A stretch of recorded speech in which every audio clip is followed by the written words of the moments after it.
So the ABTA welcomes you to breakout session number 2, Survivorship.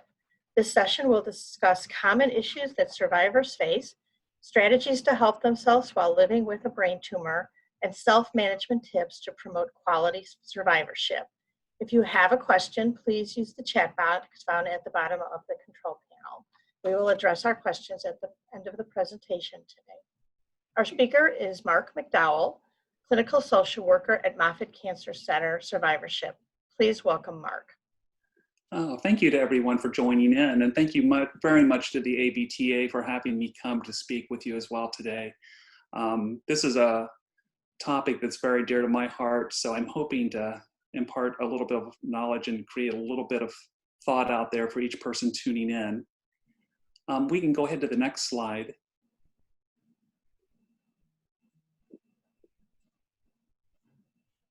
Okay, just real quickly, ABTA is asking for us to disclose any support we may have out there. I have no stocks, patient rights, or employment with any big companies involved with my presentation. I have no consulting advisory board agreements and no preclinical laboratory or clinical trial support from any company.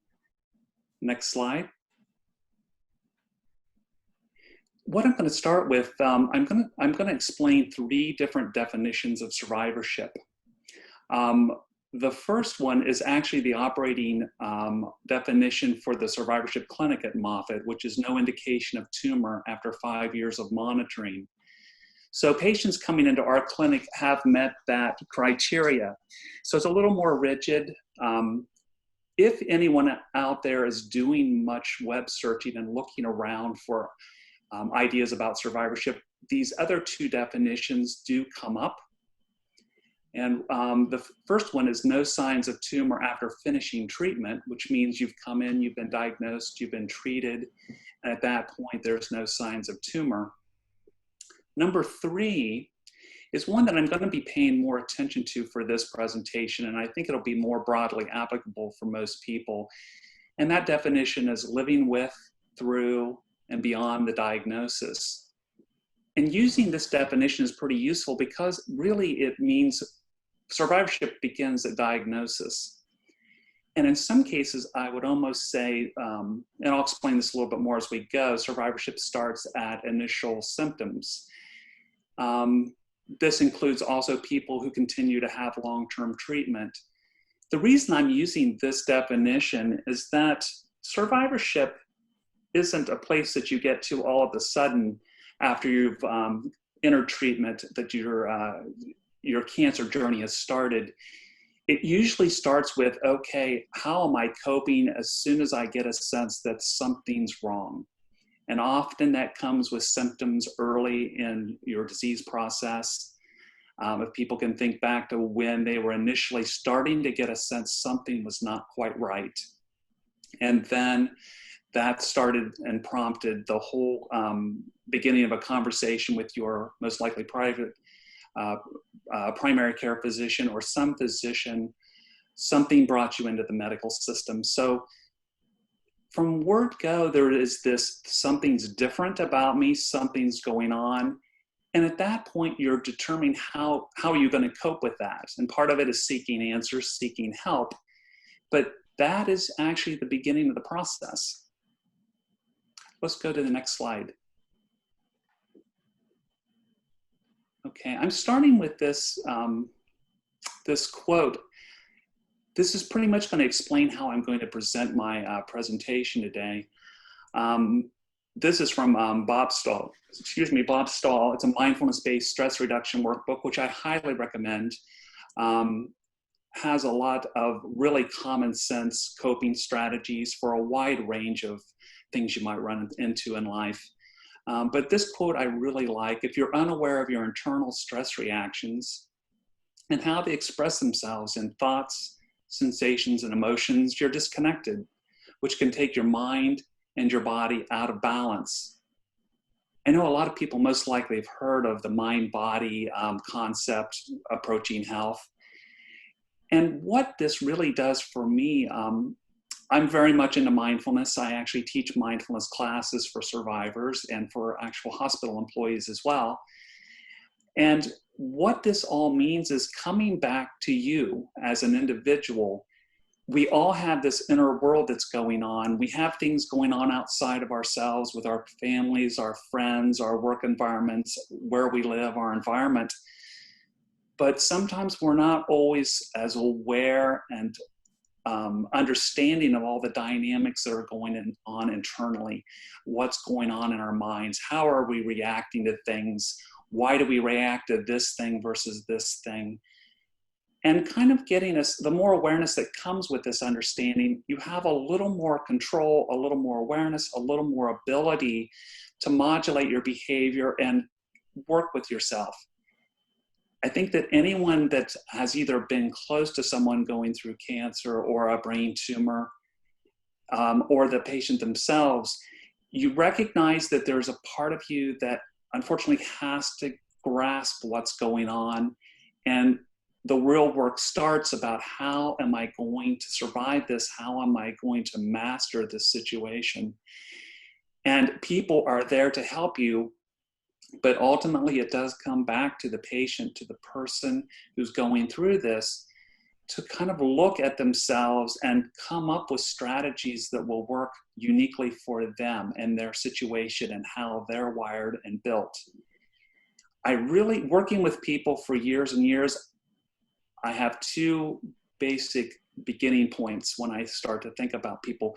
We all have so many things in common: how we react to stress, choices we make in life. There are so many commonalities person to person. Doesn't matter, black, white, yellow, brown, person of color, anyone. We all have commonalities. At exactly the same time, we also have things that are very unique to each of us as individuals. So I know that seems a little contradictory, but both are actually true. So as I'm presenting information, I'd like everyone to, if you have a pad and paper, I'd like you to kind of think a little bit about what you've been doing. As I bring up a topic, as I bring up a category, most of you who've had this problem, or any of you've had, a high stress life and had a lot of transitions you've had to master and difficulties in life, most of you have already identified things that help you manage your stress and help you manage overcoming situations and obstacles. So I always like to tell people, start with where you are at. And I'll go to the next slide. Okay.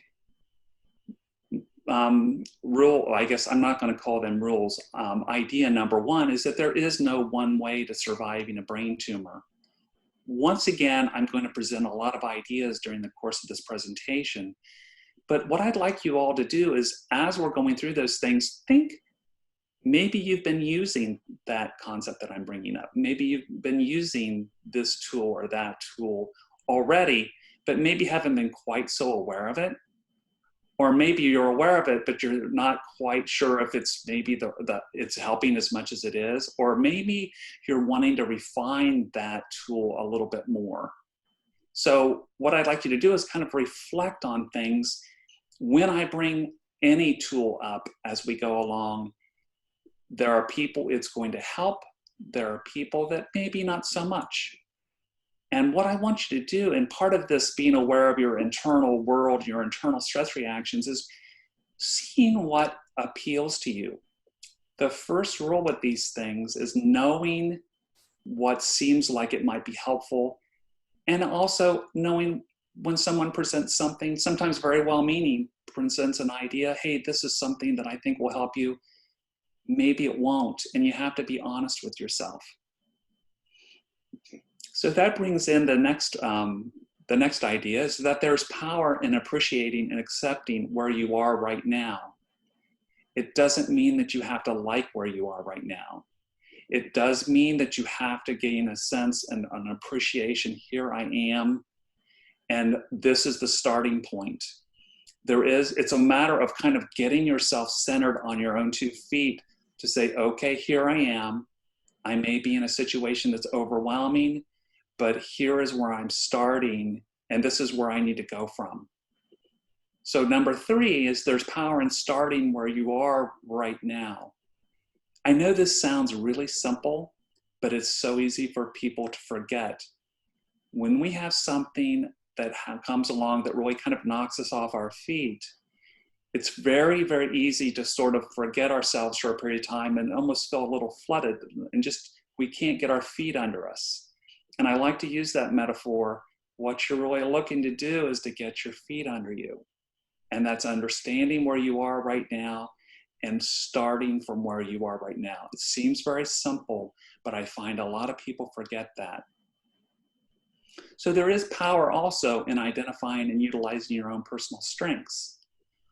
One thing that I talked about identifying your stress reactions is that a lot of times we have personal wisdom. We have situations that come up, sometimes smaller obstacles in our lives, and there seems to be an inner voice. Maybe it's helped by people around us. Some people call it faith. Some people call it intuition. Some people call it their psychology. Things rise up that help us master. And there's a real power in identifying those things that come up, that inner world, that inner wisdom that comes up. So that's actually finishes out number 5, that there's power in learning to listen to our own inner wisdom. Some people call it higher power. Some people call it faith. Some people call it God. But it's there, and I look at it in more psychology terms. I try to approach this a little more neutrally, and that seems to be really palatable for a wider range of people. But it's something that's there and something to pay attention to.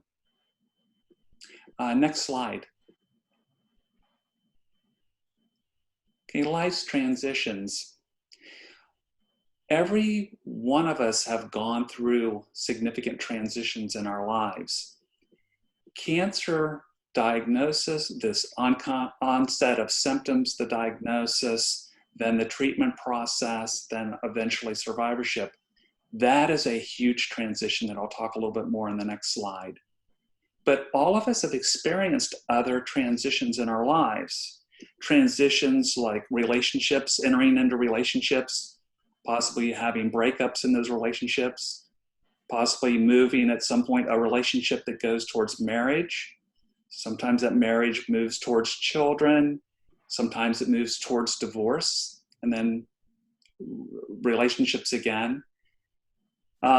We have family changes. We have, if we are married, or even if we have close siblings that get married, they have children. Parents are aging. Uncles, aunts that may be close are aging. There's always a certain flux that's going on within a family, and a lot of times those require transitions, things that you have to adjust to. So basically a transition is something in life that's presented itself that you're having to adjust to. Anyone's normal life has transitions, and how we respond, there are very normal ways. It's very normal to be affected by a transition that presents itself. And it's like an obstacle that comes its way. It's a wave that comes towards you, and you have to look at, how do I master this wave? So I hope I'm giving you a good sense of transitions are normal, they're natural, they're expected, they're what we do. And we don't always give complete credit to the little strategies that we've been giving ourselves to master these transitions. Sometimes they become a little larger. If you're in a job that, hey, if it's a promotion, that's a good change. Even that good change, though, can be stressful.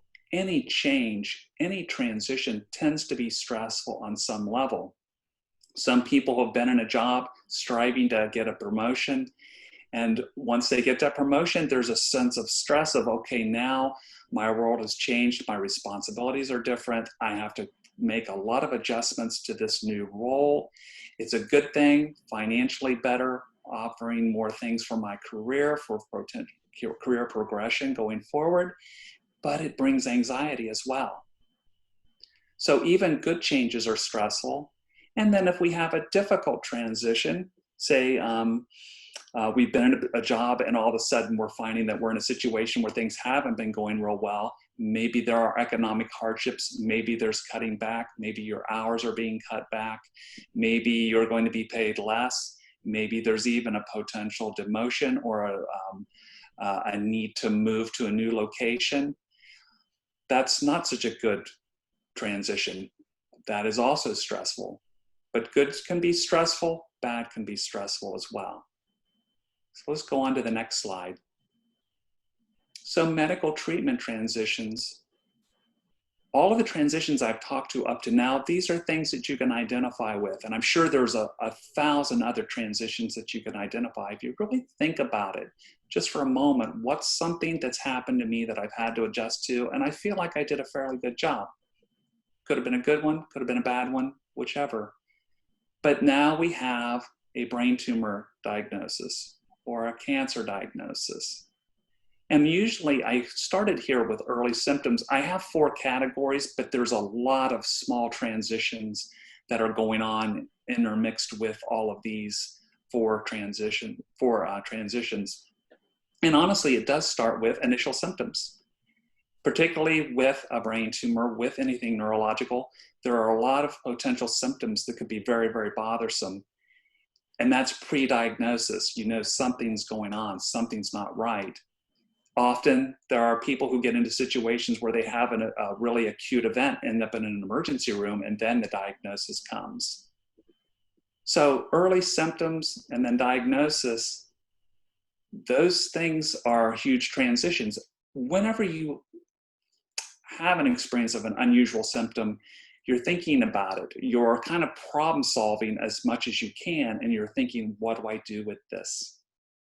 So that is your inner world, your inner mind, trying to figure out, how am I going to approach this new thing that's come, this transition? There are cases where symptoms will come and the symptoms then go. And sometimes it's not a big deal, but then sometimes it is a big deal. So as we have the early symptoms bring us into the medical community, we'd go through a workup, going through all of the testing in itself, that's transitions. If you haven't been used to being a patient, having to go through a battery of testing is a big transition. And it does help to stop, take a pause, get a sense of, okay, how am I going to master this new thing? This is a new transition, a new thing that I haven't experienced before. A lot of people tell me that a lot of the most difficulty they've had emotionally is not knowing what the diagnosis is. And there is a certain reassurance in getting a diagnosis, sometimes even if it's a poor diagnosis, because at least we know what's going on. Of course, we'd like the best diagnosis when this happens, but anyways, having the diagnosis is helpful, but that's another transition. Now, where do we go from here? Now I'm going to be a patient. If there's treatment that's looming ahead, that's another transition, a new role. Maybe I've talked to people in their 60s, 70s, and 80s who've actually been very healthy their whole lives. All of a sudden they have a health problem and they're reacting much like somebody in their 20s or 30s because it's new. They haven't had a problem, and here we are. So it's a transition. Then we move towards treatment. That's going to bring its issues. Any surgery, any chemos, any treatments that might be a problem, all of that's going to be problematic. It's a new transition, more things that you have to adjust to. A lot of patients have mentioned to me, it's like the goalpost change, keep getting moved. I've mastered a certain level of what's being thrown at me as a patient. Now there's something new. Once again, another transition, another obstacle, another unfortunate opportunity to master that situation. And going down the line past treatment, when we get to a point where things seem to have been resolved, potentially a surgery, a chemo, any other type of treatment, radiation, and now we're in a place where the last scan or the most recent scan is saying everything looks pretty good. So then it's kind of like, okay, moving towards survivorship. one quick point that I notice, and it's now in the literature pretty prevalently, is that people actually think, okay, hey, it's great. Looks like you beat the brain tumor. Looks like everything is back to normal and it's all good. But yet there is still the fear of recurrence. Is this potentially going to come back? Or is there something in the treatment that I've had that maybe has created a situation that maybe won't go away? Maybe a cognitive issue is one of the most common. So there are so many people that will come up to you and, hey, you got through all the treatment, looks like you're good, everything is moving forward, blue skies ahead, but yet there is still that fear of recurrence. So moving into the survivorship level of medical treatment still has a transition, still new goals, new things being thrown at you that you have to deal with. Let's go to the next slide. I just want to talk a little bit, because I know we started late and we're running about 7 minutes. What I think is useful is more awareness of the potential things with transitions. I like using this seven-point diagnostic tool to kind of get a sense of areas where we might be experiencing problems as we enter a transition. On a cognitive level, one of the most common things is decreased concentration. Sometimes people feeling a little spacey. Some people will get very rigid in their thinking, very perfectionistic. This has to happen a certain way. Kind of a controlling way of approaching things, really rigidly trying to grab onto things. Some people become a little too loose, where things become a little more apathetic. There's a loss of meaning, a sense of uncertainty. So it's almost like from one end of the spectrum, a rigidity, and the other end of the spectrum, an apathy and a relaxing that's maybe a little too relaxed for your normal state. That's a normal way to actually react to a transition, and being aware of it gives you control to make adjustments in that. Emotionally, anxiety comes, depression comes, anger often comes. All of these are normal emotions. You may feel like an emotional roller coaster, very labile, things coming and going. You feel high, you feel low, and you can't quite understand it. You have moments of crying. Things come. There's a sense of powerlessness, a loss of independence. And I really want to talk about what happens often with a really big transition, something that's really difficult to master, particularly if you haven't been a patient in the past and all of a sudden something's coming and it's a lot, it's a big wave. It's like being flooded. And some people call it like a numbing or a flooding, where all of a sudden it's just like you don't know what to do. And that is the most acute thing. Often that kind of situation moves into something like post-traumatic stress, where it is something where you do need assistance. You do need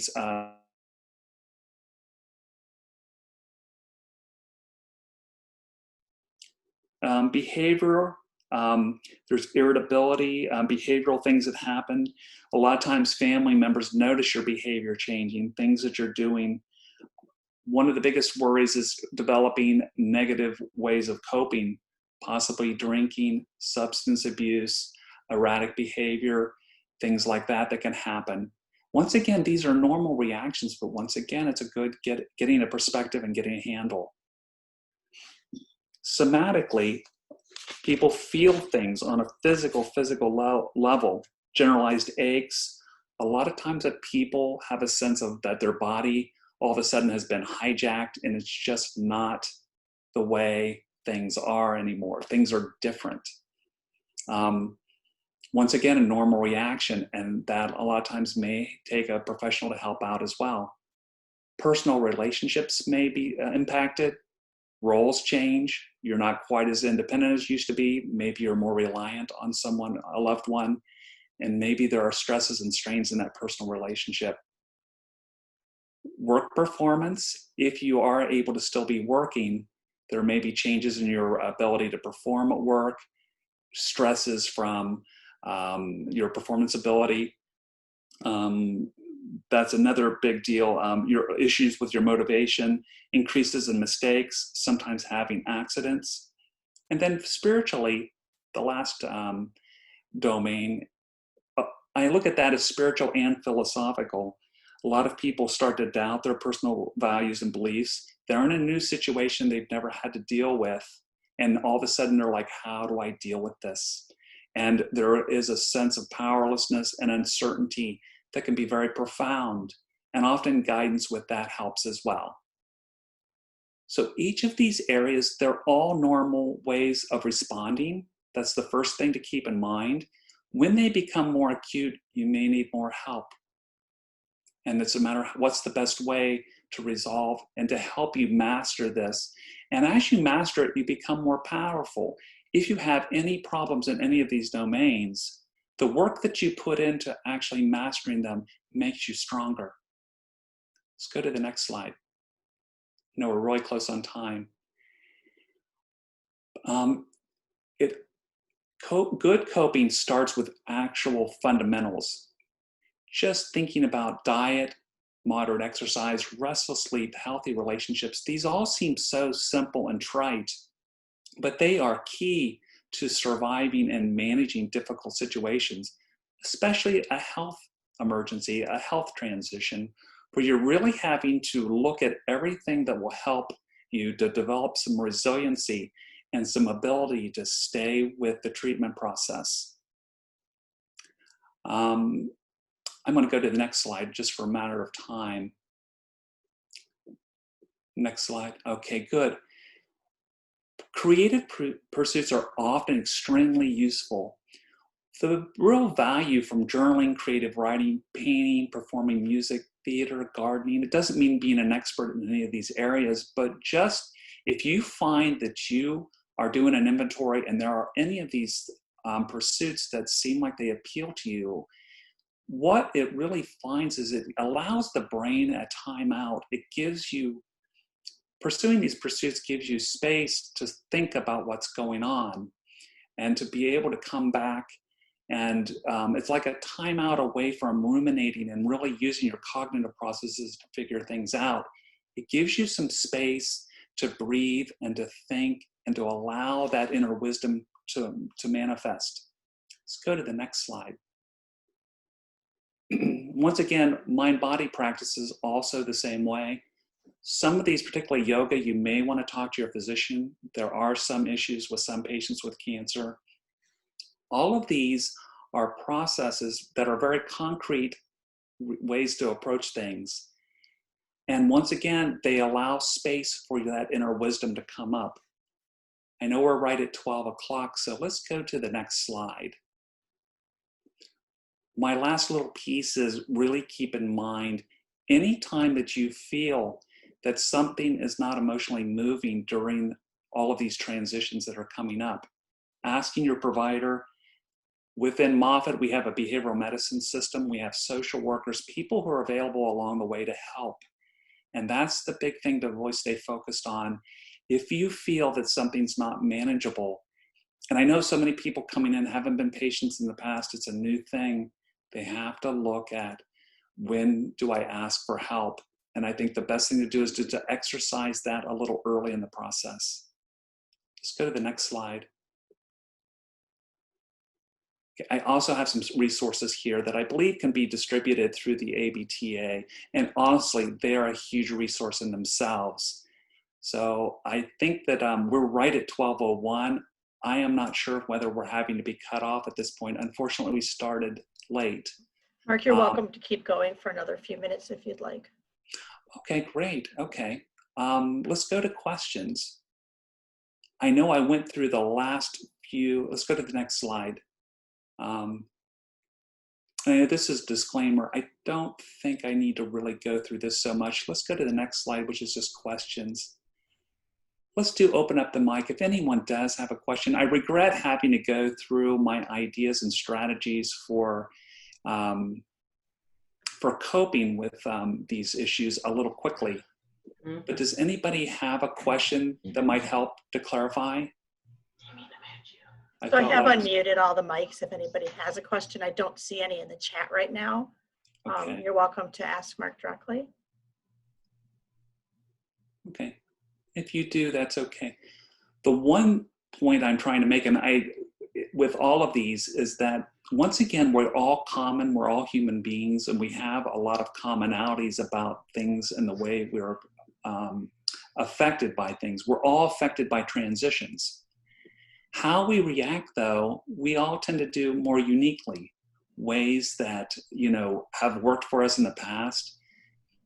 Maybe some of the ways we've coped with issues and transitions in the past won't work in our current situation. And we have to look at those ways of past coping and maybe adopt new tools and new skills. I absolutely encourage everyone to listen to their providers, listening to anyone in the healthcare community. If it's helpful for you to surf and get information from different sources, what I find is, I'll use a quick example.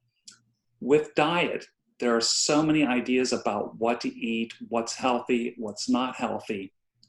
Start with what seems to be palatable for you right now. You're reading an article and it seems like it's good. If it's like really in depth, you might want to check it out with your provider. With Moffitt, we have our dietitians, our nutritionists. You can actually get a consult and get information. But start with what seems to make sense to you and appeal to you on a deeper level.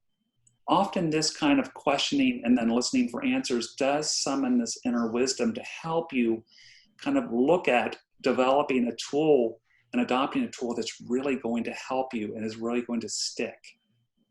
So I really encourage you, there is this period of doing your own work, of getting used to making these decisions on your own, and it is a little trial and error. And you do have a medical staff around you going through this to ask those questions to see if you're on.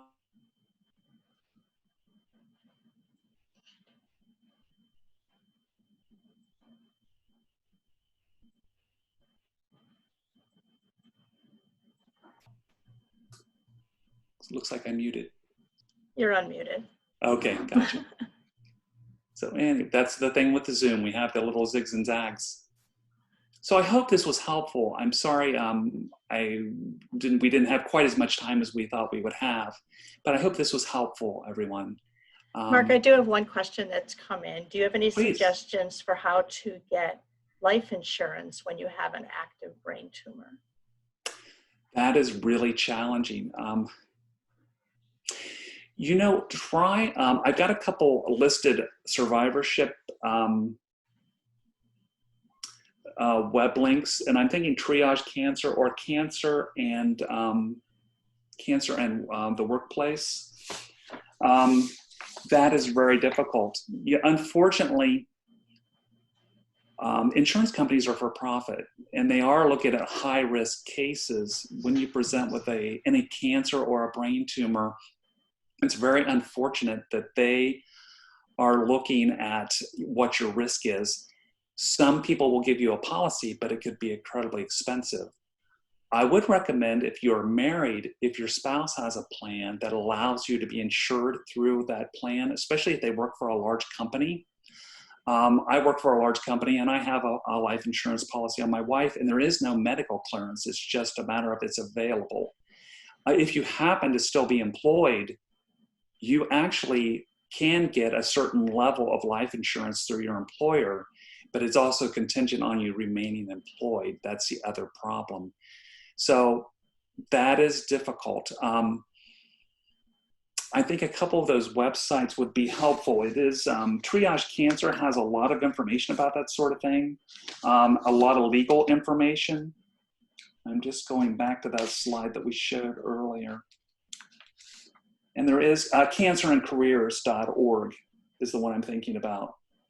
And it's triagecancer.org. And also the Brain Tumor Society. I would check with them too, tbts.org. Wonderful. Marc, thank you very much for this very informative session. And for those of you that asked questions, thank you as well.